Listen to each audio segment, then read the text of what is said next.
Hey, Paul, thanks for taking the time to speak with us today. My pleasure. This has been a massive month for Between the Buried and Me. Your new album, Coma Ecliptic, was released worldwide a couple of weeks back, and it's charting pretty well. Plus, you're in the middle of a massive tour with Animals as Leaders. Are you happy with how everything is turning out? We are elated. Yes, the record has surpassed our expectations by far. Awesome. And let's talk a little bit about the new album. How would you say it compares to the Parallax 1 and 2?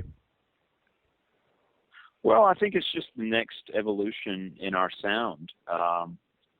We're always a band that's trying to push ourselves and push forward into new territory, creatively speaking. And so, yeah, this album is really just kind of a reflection of our growth as musicians and as people.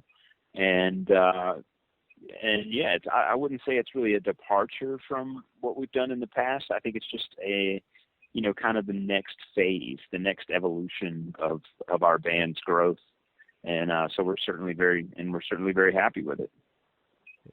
And just like on the Parallax 1 and 2, the new album is a concept album. Who came up with the idea, and what can you tell us about it?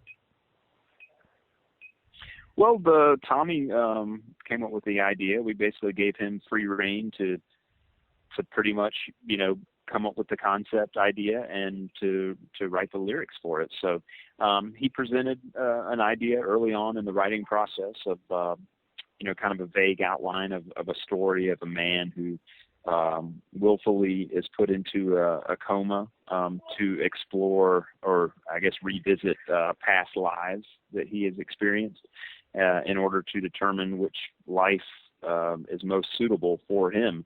And so we thought it was kind of a cool idea for a story, and could, potentially fit the dynamics of the music that we were writing. So we thought it was really cool, and we basically said, hey man, go for it.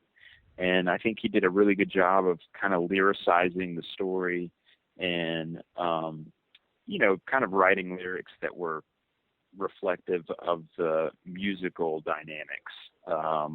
It has highs and lows and, peaks and valleys and so forth. So I think he did a really good job with that. Absolutely. And musically wise, once again, you guys have pushed the boundaries both technically and as songwriters. And you've also gone in a bit of a more of a prog rock direction. Is this something that you set out to achieve during the writing process?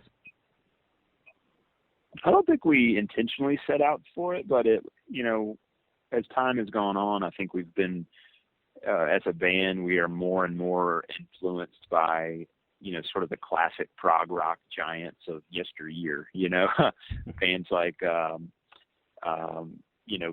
Yes and Gentle Giant, and even some of the, British classic rock bands like Led Zeppelin and Queen, and American rock bands like Leonard Skinner. I don't know. Those bands have really probably played a big role in our new sound, and so yeah, I guess we're just, as we get older, we become more and more inspired by older music, I suppose, and maybe that's what it has, can be attributed to our newer sound. But we still have the same, we still have heavy metal influences and jazz fusion influences as well, and even classical music plays a part in what we do. So our influences are certainly far and wide, but I think more so than ever we're just more into sort of the classic prog rock sound. For sure. And as you mentioned, you guys really do incorporate a lot of different sounds and vibes into your music. How long does it usually take for you to complete a song? It depends. Sometimes we have like a really, somebody will have a really well thought out and very meticulously organized idea. And in that case, it's just a matter of us as a band kind of learning it and sometimes, and then we add little bits and pieces here and there. And sometimes, if that's the case, it doesn't take very long at all to write a song. It can take just a matter of a couple of, sessions in the rehearsal space.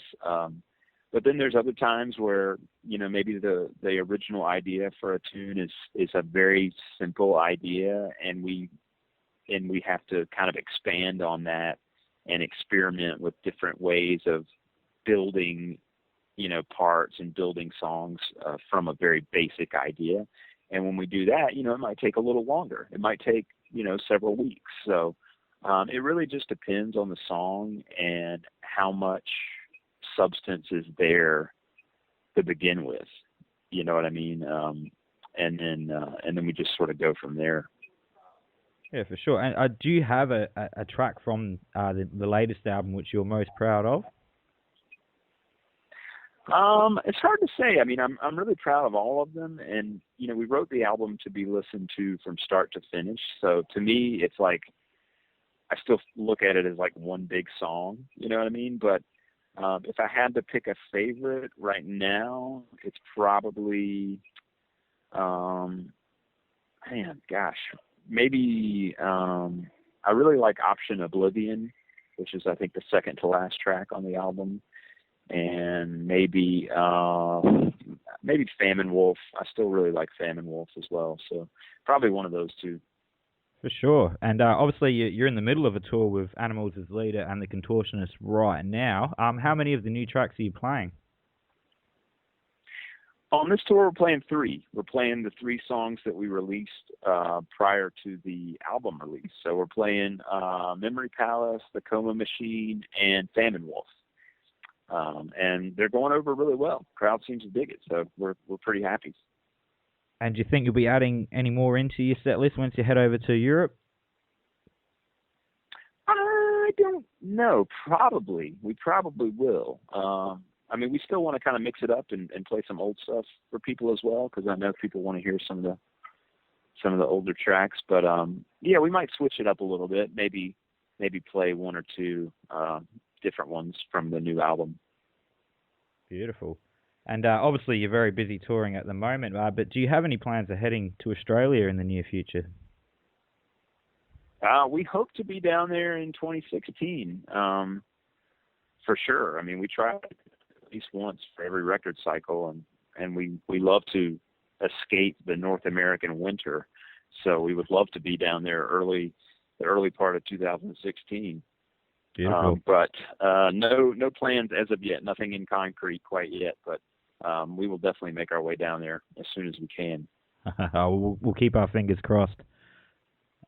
And just to finish off, we love coming down there. By the way, that's one of our favorite places to go. So awesome. Oh well, you're welcome here anytime. Awesome.